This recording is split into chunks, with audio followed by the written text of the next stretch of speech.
If you're tackling anything that's truly complex in your professional life, I mean, maybe it's restructuring a whole department or launching a major public policy. Or even just figuring out why two teams that should be collaborating are, basically at war with each other. Exactly. You always hit a wall.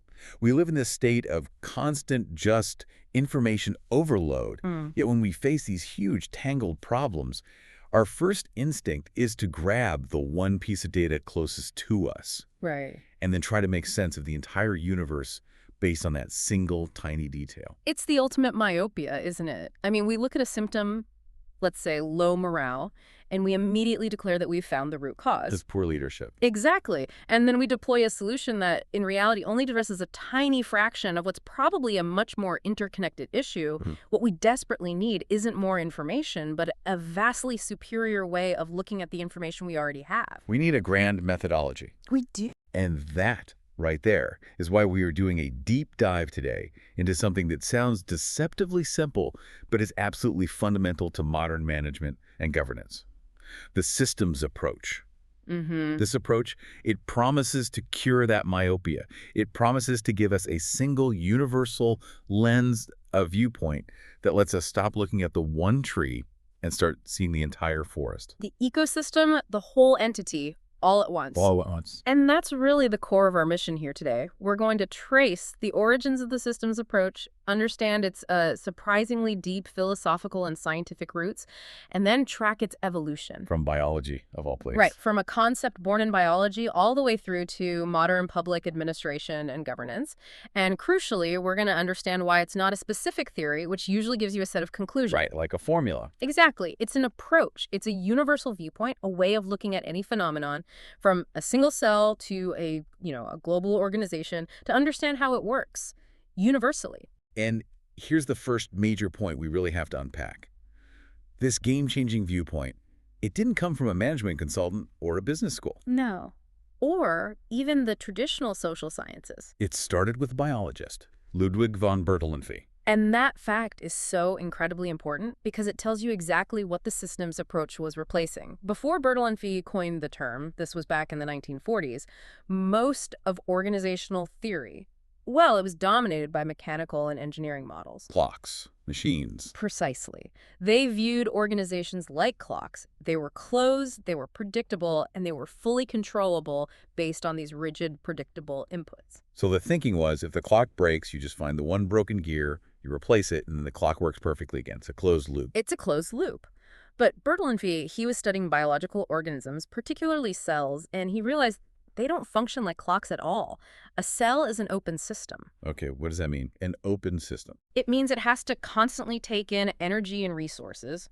Those are the inputs from its environment. It has to process them, and then it has to expel waste, the outputs, just to stay alive. It's just to exist. Just to exist. So if the environment changes, say, the nutrient levels drop, the cell has to adapt its internal structure and its processes immediately, or it dies. It dies. It's that simple. So, by looking at how living things need to metabolize and adapt, he realized you could scale this concept up. If a single cell is an open system, then a business or a government agency or even an entire society, they must also be open systems. Yes. They are all fundamentally fighting the exact same battle for survival. They're all governed by the same rules of intake, throughput, and output. That's a profound insight. The fact that it came from biology just underscores how universal it is. It really does. I mean, if you can apply the same fundamental rules to a living cell and to, say, the Department of Defense, then you've probably stumbled upon a universal truth about organized complexity. Okay, so let's nail down the core vocabulary then. If we strip away all the jargon, what exactly is a system in this context? At its most basic, a system is a set of different characters or parts that are working together to achieve a specific overarching organizational goal. And the key words there are working together. Not just existing next to each other. No. If you just have a collection of components, like a pile of tires over here, an engine block over there, and some random wires, you don't have a system. You just have a pile of parts.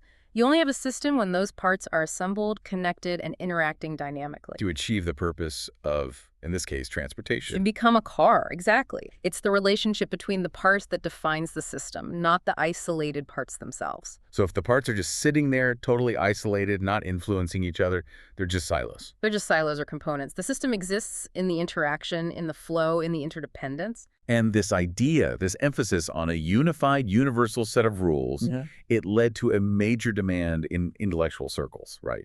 The call for a grand methodology. Oh, absolutely. Our source material points this out very clearly. Before the systems approach really gained traction, scholars were just constantly inventing specific tools for highly specialized problems. Which sounds inefficient. It was incredibly fragmented and eventually unsustainable. So if you were analyzing economics, you used neoclassical tools. If you were looking at political science, you used power distribution models. But what happened when, say, an economic policy had massive political repercussions? Or when a political scandal completely froze the administrative process. Right.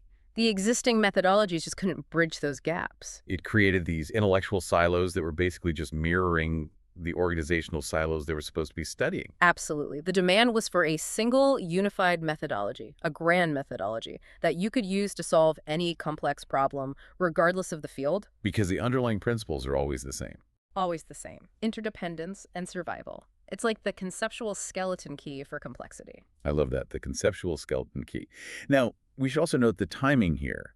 While these ideas were swirling around in biology and physics earlier, the systems approach was kind of late to the party in administrative theory. It was. It only really became a full-fledged member of the club in public administration in the 1950s and 60s. Why the delay? What took so long? Well, the delay is actually very telling. The field of public administration was maybe the most entrenched in that old mechanical model, specifically the rigid Weberian bureaucratic ideal. The clockwork model. A clockwork model. It champions stability, predictability, rules, the very definition of a closed system. So to accept the systems approach meant you had to accept that constant change and adaptation were necessary for survival. And that was a direct threat. It was a direct philosophical challenge to the foundational structures of government at that time. It wasn't just a new idea.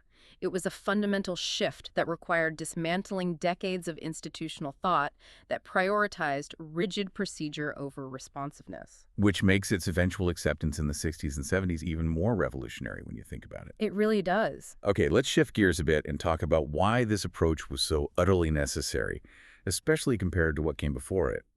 You mentioned the frustration of partial views. It feels like previous theories, like the classical focus on structure or the human relations school focusing only on people, they were all logical in their own little bubbles, but they all missed something huge. They missed the whole elephant. And this specific analogy, which is so central to our sources, is just the absolute best way to illustrate the flaw in all those prior administrative theories. It forces you to visualize the difference between a partial, isolated finding and, well, a holistic truth. Okay, so walk us through the blind men and the elephant analogy again. But this time, let's tie each man's observation directly to a specific, traditional, bureaucratic viewpoint. Let's do it. So imagine 4 experts, and they're approaching a government agency, the elephant. We've tasked them with describing the agency, but they're only allowed to touch one part. Okay. The first expert, he touches the elephant's trunk. Let's say that the trunk is the agency's process manual, and he says, the agency is long, flexible, and detailed. Its purpose is to adhere to these rigid step-by-step procedures. It's a structure. That's the classical mechanistic view right there. Pure classical view. Then the second expert, she touches the thick, rough leg. That's the personnel department. And she declares, no, it's rough and sturdy, and it's built on human interaction and motivation. Its strength comes from the satisfaction of the staff. That's the human relations school. You got it. The third expert touches the large, flat ear. Let's call that the budget. And he concludes, it's a massive financial entity that operates solely based on resource flows and efficiency targets. That's your economist or your financial manager. And the fourth? The fourth touches the tusk, the political mandate. And he says it's hard, it's smooth, and it's dictated entirely by the current political leadership and public opinion. The political scientist's view. So every one of their observations is logical, is perfectly sound based on their limited data. Their partial theory. But their ultimate conclusion about the elephant, the full operational reality of the agency, is completely wrong. Completely wrong. They have partial findings that are not true because they fail to see the unified whole. And that is the aha moment the systems approach provides. It insists that organizations, societies, administrative systems, they have to be viewed as the complete entity. You can't understand administrative decision-making if you ignore the political pressures, you know? Or understand resource allocation if you ignore the morale of the staff who have to implement the budget. Exactly. And this leads us directly to the first major characteristic of any system: interdependence. We are talking about two or more parts that actively interact with and influence each other in a continuous cycle. If the parts weren't interdependent, it wouldn't be a system. It would just be components operating in parallel. In society, the interdependence between politics, economics, and administration is the perfect example. Let's take a specific policy challenge, like implementing a new nationwide carbon tax. Oh yeah, that's a perfect test case for interdependence. So a political decision is made, the legislation passes. That immediately impacts the economic landscape, right? Yeah. It requires companies to adjust their costs, consumers to change their behavior, but then critically it falls to administration, a government agency, to design the enforcement, collect the revenue, monitor compliance. And if that administrative part is slow or inefficient, The economic impact gets distorted, which then leads to political backlash, which then forces a change in the administrative rules, and on and on.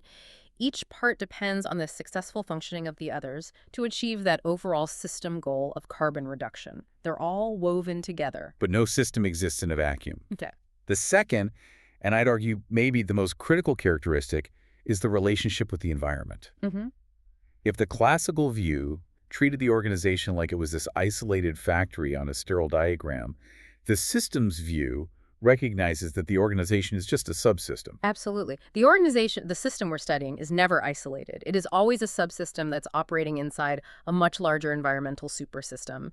And that shift, that idea right there, fundamentally changed administrative theory. It forced agencies to look outward, not just inward. And the environment isn't just this passive backdrop, is it? Our sources stress that the interaction is two-way traffic. This is so critical to grasp, especially in governance. Yes. It's easy to see the environment influencing the system. Public opinion forces a policy change. A global recession dictates a budget cut. That's the input side. Right. The more complex part to understand is how the administrative system also interacts with and actively shapes the supersystem. Can you give us a concrete example of that, of the system shaping the environment? Certainly. Think about regulatory policy. When an environmental agency sets new standards for industrial emissions, it's not just reacting to environmental pressures. It is actively shaping the economic environment. It's creating demand for new green technologies and making older, dirtier technologies obsolete. So it's creating a new market. It's creating a new market. Or think about strategic communications. A public health agency that uses clear, consistent messaging isn't just informing the public. It's actively influencing social norms and behavior. It's shaping the system's acceptance of future health mandates. The system is simultaneously absorbing pressure and exporting influence. So trying to manage a complex administrative system while ignoring that two-way influence. It's not just inefficient. It's basically an active choice to go back to being one of those blind men only seeing half the picture. It guarantees failure in the long run because it assumes the environment is static and passive. And nothing in systems thinking is ever static. If interdependence breaks down or if the system fails to interact with its environment, that leads directly to internal chaos. And speaking of chaos, let's talk about the force that every single system has to constantly battle. The necessity of change and the existential fight for survival. In the systems approach, change isn't a bug. It is the fundamental, inevitable constant. And the system must be built to manage it. That's right. And we have to differentiate where that change comes from because the system has to respond differently. Okay. First, you have endogenetic change. That's change emerging from within the system, internal pressures. This could be anything from a major software overhaul, a new union contract. Or a big cultural shift after a new leader takes over. Exactly. And then you have exogenetic change, which is change coming from outside the environment. This is the big stuff. A new competitor, a sudden political mandate, a global pandemic. A climate crisis demanding rapid changes to city infrastructure. Yeah. Regardless of where it comes from, the system has to adapt or it won't survive the onslaught. And this need for continuous adaptation means the system can't just maintain a static balance, right? No, static stability like a dam, it seems strong, but it eventually breaks when the pressure mounts. Systems need what we call dynamic equilibrium. I find that concept so evocative. Dynamic equilibrium. It's Yeah. a moving balance. The system is constantly shifting, correcting, and adjusting its internal relations and its external interactions just to stay upright. It's the difference between standing perfectly still and riding a bicycle. Ah, okay. A bicycle is constantly off balance. It's correcting itself every microsecond, yet its purpose moving forward is achieved through that continuous movement. If the system fails to maintain that dynamic equilibrium, it succumbs to the ultimate enemy, entropy. And entropy. That's usually described in physics as the inevitable slide towards disorder. How does that manifest in systems theory and specifically in public administration? In system terms, we actually divide it into two related concepts. First, there's positive entropy. Okay. This represents chaos, disintegration, or eventual failure and death. If an administrative system fails to handle change, if departments stop communicating, if policy goals become confused, if resources are consistently misallocated, it's moving toward positive entropy. And what does that actually look like on the ground in a Yeah. government agency? It's not like an explosion, right? No, it looks like mission drift. It looks like a budget collapse, massive internal silo warfare where departments are actively undermining each other, or it's a catastrophic policy failure because there was no coordinated effort.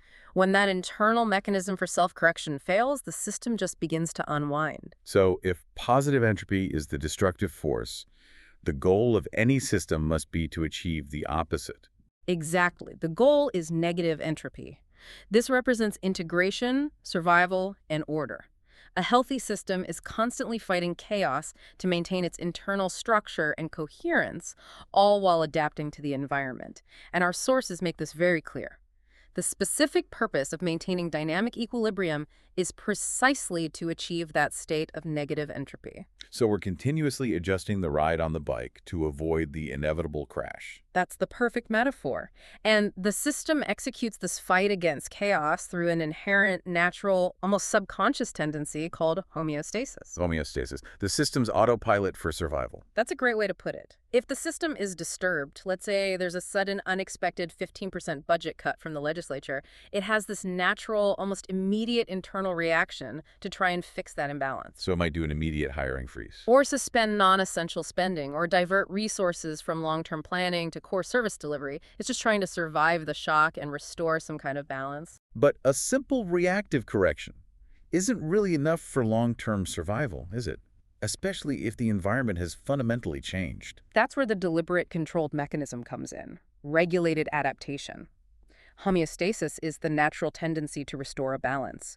Regulated adaptation is the controlled, strategic adjustment to external and internal changes that's required to reach a new, more sustainable state of equilibrium. So it's the difference between a panic, immediate hiring freeze That's homeostasis. and a thoughtful, strategic decision to restructure the department around automation and partnerships, permanently lowering the need for those salaries. That's regulated adaptation, exactly. It's strategic change versus blind reaction. And this focus on adaptation and flexibility brings us to one of the most, I think, liberating and potent ideas that the systems approach brought to administration, and that's equifinality. Oh, equifinality is a direct philosophical attack on the old mechanistic ways of thinking, particularly scientific management. It simply states that there are many paths to the same goal. Many paths. The final state, or the successful outcome of a system, isn't determined solely by the initial conditions or the specific path you take. Which directly opposes that core idea that drove decades of organizational thought, the obsession with finding the one best way. The contrast could not be starker. For a traditional manager in the early 20th century, if process X led to outcome Y, then process X was the only valid way, and it had to be universally applied everywhere. The systems approach says, no, that solution might have worked beautifully for organization A in its specific environment, but it might completely fail for organization B, which is facing different pressures. Okay, let's make this concrete. If a city administration has the system goal of reducing traffic congestion, how would the old one best way approach contrast with the equifinality view?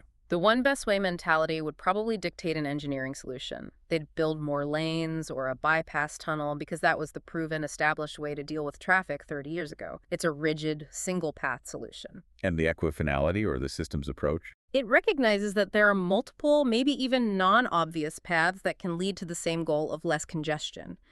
So instead of building a road, which is expensive, environmentally damaging, the city might choose one or a combination of other equally valid paths. Like subsidizing public transit. Or implementing remote work incentives for major employers, or drastically expanding bike infrastructure, or introducing dynamic congestion pricing. Any of those paths, if they're appropriately adapted to the city's resources and environmental constraints, can achieve the goal. The emphasis shifts completely from finding the single most efficient solution to finding the most adaptive and sustainable solution for this context at this moment. Exactly. And this complexity, this ability to identify resources, understand the environment, define objectives, choose among many paths, this is exactly what requires a detailed paradigm. And that brings us to C. West Churchman, who our sources highlight as providing that foundational structure for how to apply this complex approach. So Churchman basically took the systems approach from this interesting biological concept and turned it into a workable administrative tool. He did. He defined a detailed paradigm by identifying 5 basic considerations you have to understand any system. You can't analyze a system unless you identify all 5. What are they? First, you have to know the total system objective. What is the organization trying to achieve? Second, you have to define the environment. What surrounds and influences the system? Third, the resources. What does the system use to get its goals? Fourth, the components, the specific subsystems that make up the whole. And finally, management, the mechanism that plans, controls, and decides on adaptation. So if you fail to account for even just one of those 5 elements, you're falling right back into the trap of the blind man. You're only seeing a partial truth. And that model provides the structure for the dynamic equilibrium we were talking about, ensuring all the inputs and outputs are accounted for. So we've established the origins, the vocabulary, and the fight against entropy. Now let's track the evolution of this thinking right in the heart of public administration itself. As we noted, the approach gained full traction a bit later, but its spirit was definitely visible earlier in some foundational works. That's right. The behavioral era thinkers were already wrestling with the limitations of the mechanistic model, even if they weren't using the full systems terminology. You can trace clear precursors in figures like Chester Barnard and Herbert Simon. Let's start with Barnard. His analysis of cooperative systems feels incredibly systems-focused when you look at it through this modern lens. It absolutely does. Barnard's idea of contribution satisfaction equilibrium is, it's fundamentally a system concept. It's balancing the inputs and outputs necessary for the system's survival. So employees are willing to provide their contribution, their work, their effort. That's a critical system input. Right. And in exchange, they have to receive adequate satisfaction, their wages, their status, their sense of purpose. And that's the system's output or the return to them. And if that balance breaks down, if the contributions drastically outweigh the satisfaction, the employee withdraws their effort, the system loses a key input, and eventually the system fails to achieve its purpose. Precisely. Barnard was looking at the organization not as a static chart, but as this intricate, fragile balancing act of forces that are necessary to sustain effectiveness.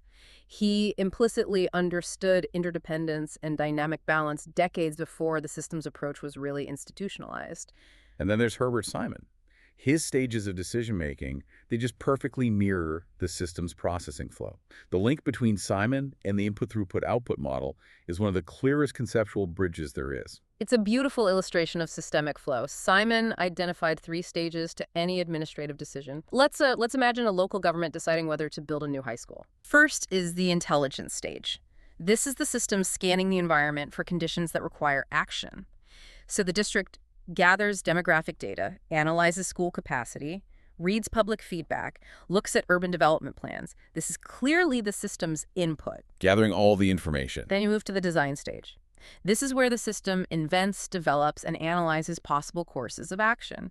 Do we build one large centralized school, 2 smaller magnet schools? Do we just renovate what we have? This is where alternatives are evaluated. This is the system processing the input. And finally, the choice stage. The system selects a specific course of action. The school board votes on the final design and location. That's the system's ultimate output, which then enters the environment and becomes a new input for future decisions. So Simon showed that even the most fundamental administrative action, just making a decision, is this structured multi-phase information flow. It's not a singular arbitrary moment. Exactly. And this paved the way for accepting the complex flow diagrams that are so inherent in systems thinking. These pioneers were already dealing with systemic realities, which prepared the ground for the full conceptual shift. And that shift brings us to the fundamental conceptual divide that the systems approach really solidified, the difference between closed systems and open systems. This is the practical core of the whole transition, from rigid bureaucracy to responsive governance. So closed systems, that's the internal efficiency focus, the clockwork model we mentioned earlier. What are their inherent flaws when they have to deal with real-world complexity? Well, closed systems, by definition, they operate with minimal and often intentional interaction with the outside world. They draw a hard, impermeable boundary around themselves, and they do succeed at internal predictability and stability, but it's because they prioritize strict adherence to procedure manuals above all else. The traditional Weberian bureaucracy is the textbook example of this. Right. Why does that work until it just... It works in an environment that is stable and predictable. The moment the environment shifts dramatically, the closed system is catastrophically exposed. Because they're insulated from public opinion, from economic changes, social movements, their failure mode is simple. They become irrelevant. They just keep following the rulebook, even when the rulebook is describing a world that no longer exists. Okay, let's use a major external shock, like the sudden emergence of a global pandemic, to illustrate the difference in response. How would a classic closed-system government agency handle that crisis? A closed system would immediately look for guidance in its existing procedure manuals. It would prioritize stability and internal control above all else. If the manual mandates a specific set of procedures for public health emergencies based on, say, 1950s data, that's what it's going to execute, regardless of the real-time epidemiological data coming in. And communication would be strictly top-down. Strictly top-down and limited, because transparency is seen as a threat to stability. They prioritize following the procedure over solving the problem. The system achieves a high degree of internal order. Everything is by the book, but it completely fails to achieve negative entropy or survival in the external environment. And this kind of failure set the stage for the absolute necessity of the open system model. The open system just throws open the doors. It embraces that two-way traffic of the super system we talked about. It interacts extensively with its external environment. It actively receives inputs, real-time public feedback, continuously updated scientific data, changing economic realities, and it adapts its policies accordingly in a continuous learning loop. So how does the open system handle that same pandemic shock? It operates on principles of flexibility and learning. Instead of consulting a decades-old manual, the open system relies on feedback loops. It rapidly processes new scientific data as input. It just public health mandates. That's the processing, the regulated adaptation. Then it monitors compliance and public reaction. That's the feedback. And then it adjusts its communication strategy and resource allocation all over again. They prioritize solving the problem and achieving negative entropy through dynamic adaptation, often at the expense of internal static stability. And what are the practical applications we see today that are intrinsically open systems? Well, modern e-governance initiatives are prime examples.